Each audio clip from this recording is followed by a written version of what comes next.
രാജ്യം കത്തുന്ന ഒരു വോട്ടിംഗ് വിഷയം മെഷീനും മറ്റും ചർച്ചയാകുമ്പോ ഒരു മനുഷ്യൻ ഡബിൾ തുണി ആയിട്ട് കിടക്കുകയാണ്. യൂത്ത് ലീഗ് കൊടുത്ത ഡബിൾ തുണി. എന്നിട്ട് 3 കൊല്ലം മുമ്പ് എടുത്ത തുണി തിരുമ്പി തേച്ചിട്ട് കൊടുത്തിട്ട് പറയാണ്, ആ തുണി കീറാതെ ആ തുണി പത്രസമ്മേളനത്തിൽ കാണിക്കാൻ പറ്റുന്നുണ്ടല്ലോ എന്നുള്ളത് തന്നെ വലിയ ഹൈറാണ്. മാത്രമല്ല 300 രൂപയുടെ തുണി 600. എന്തൊരു വർത്താനം! ഇതാണോ രാജ്യത്ത് ചർച്ച? ഒരാളെ സഹായിക്കപ്പോ ഇവിടെ കൊണ്ടുവരും ബിരിയാണി ചലഞ്ച്. ബിരിയാണി ചലഞ്ചിൽ ഒരു ബിരിയാണിക്ക് കടയിൽ പോയ 60 രൂപ കിട്ടും ഒരു ബിരിയാണിക്ക്. പക്ഷെ ചിലർ 500 രൂപ എടുത്ത് കൊടുക്കും. അതിന്റെ അർത്ഥം എന്താ? ഇതാ 500 രൂപയ്ക്ക് ബിരിയാണി ഒന്ന് കൊടുക്കണേ എന്നാണ് ഈ പത്രസമ്മേളനം നടത്തല. നമ്മൾ വയലുന്ന സ്ഥലത്ത് ലേലം ചെയ്യില്ലേ? കോഴിമുട്ട ലേലം ചെയ്ത് പിന്നെ 1 ലക്ഷത്തിനൊക്കെ ലേലം ചെയ്യാറുണ്ട്. അതിന്റെ അർത്ഥം എന്താ? പത്രസമ്മേളനം വിളിച്ചിട്ട് പറയാ, ഇതാ പിടക്കോയിട്ട് ഒരു മുടക്ക് 1 ലക്ഷം രൂപ എങ്ങനെ ഉണ്ടായിരുന്നു? അങ്ങനെ ചോദിക്കാൻ പാടുണ്ടോ? അതൊക്കെ ജനങ്ങള് സംഭാവനയായിട്ട് കൊടുക്കുന്ന. ഞങ്ങൾ മുസ്ലിം ലീഗിന് ഞങ്ങൾ കൊടുക്കും, വാരി കോരി കൊടുക്കും. ലീഗിന് തുണി തന്നില്ലെങ്കിലും മളഞ്ഞ് തുണിയുടെ കുഴപ്പമില്ല. ഞങ്ങൾ പറയാ, ഞങ്ങൾക്ക് ഇനി തുണിമത്തെ ഒരു നൂല് തന്നാൽ ഞങ്ങൾ 600 രൂപ കൊടുക്കും. ഞങ്ങളെ പൈസയാണ്. അത് മുസ്ലിം ലീഗിനെ സഹായിക്കുകയാണ്. ഈ മനുഷ്യൻ വെറുതെ എന്നിട്ട് ഇതൊക്കെയാണ് ഇവനെ വിട്ടിക്കാണ് കണ്ട്. കാരണം എന്താ അറിയോ? ഈ വാലില്ലാത്ത പൈക്കൾക്ക് എന്ത് ഈച്ചും പെറുക്കിയാന്ന് പറഞ്ഞാൽ ഓനക്ക് ബെല്ലും ബ്രേക്കും ലൈസൻസും പേടിച്ചില്ല.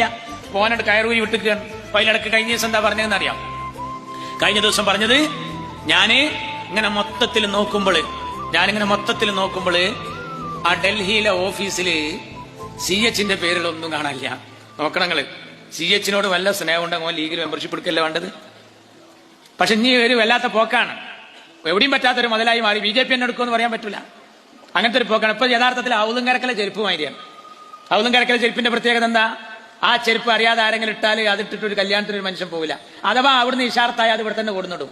പിന്നെ ഔദുംകരക്കലെ ചെരുപ്പിന്റെ ഏറ്റവും വലിയ പ്രത്യേകത അതിന്റെ മൂന്തായം കട്ട് ചെയ്തതുകൊണ്ട് അത് അവിടെ അല്ലാതെ വേറെ എവിടെ ഉപയോഗിക്കാനും പറ്റൂല. അതുകൊണ്ട് ഇപ്പോ യഥാർത്ഥത്തിൽ ഇടതുപക്ഷത്തിൽ മാത്രമാണ്. എന്നിട്ട് പറയാണ് അവിടെ CH പേരിലൊന്നും ഉണ്ടായില്ല. ഒരു തെറ്റ് കണ്ടുപിടിക്കാനായിട്ടൊരു മനുഷ്യൻ ഇങ്ങനെ നടക്കുക. എന്റെ നാട്ടിൽ കോരു എന്നാണ് ചങ്ങായി ഉണ്ടായിരുന്നു. ആകാശവാണി കോരു എന്നാണ് അവന്റെ പേര്. അപ്പോൾ സ്കൂൾ പഠിക്കുന്ന കാലത്ത് തന്നെ അങ്ങനെയായിരുന്നു. ഈ ആകാശവാണി കോരു എന്താ പറയുക, വാർത്ത ഇങ്ങനെ കേൾക്കുന്നിട്ട് അതിലെ തെറ്റ് കണ്ടുപിടിക്കുക, റേഡിയോ കൂട്ടുക, ആൾക്കാരോട് ചർച്ച ചെയ്യുക. വെറുതെ കുറെ ആൾക്കാർ പണിക്ക് പോകാതിരിക്കാൻ വേണ്ടി ഇവന്റെ ഷെറിൽ കുടുങ്ങിട്ട് വെക്കും. അതിലെന്താ പറയുക, ഒരു ദിവസം റേഡിയോ പറഞ്ഞു, അടുത്ത 2 ദിവസങ്ങളിൽ കേരളത്തിൽ ശക്തമായ ഇടിമിന്നലിനോടൊപ്പം ഒറ്റപ്പെട്ട മഴയ്ക്ക് സാധ്യതയുണ്ട്. എങ്ങനെ? അടുത്ത 2 ദിവസങ്ങളിൽ കേരളത്തിൽ ശക്തമായ ഇടിമിന്നലിനോടൊപ്പം ഒറ്റപ്പെട്ട മഴയ്ക്ക് സാധ്യതയുണ്ട്. അപ്പൊ കോരി ചോദിക്കാണത്രേ, ഈ ഇടിമിന്നലും ഒപ്പം ഉണ്ടാവുമ്പോ എങ്ങനെ മഴ ഒറ്റപ്പെടുക? മുമ്പ് സംശയമാണ്. എന്താ ചെയ്യാ? മനുഷ്യന് ഭ്രാന്തായാല് അൻവർ പറഞ്ഞാൽ ഒരു മനുഷ്യൻ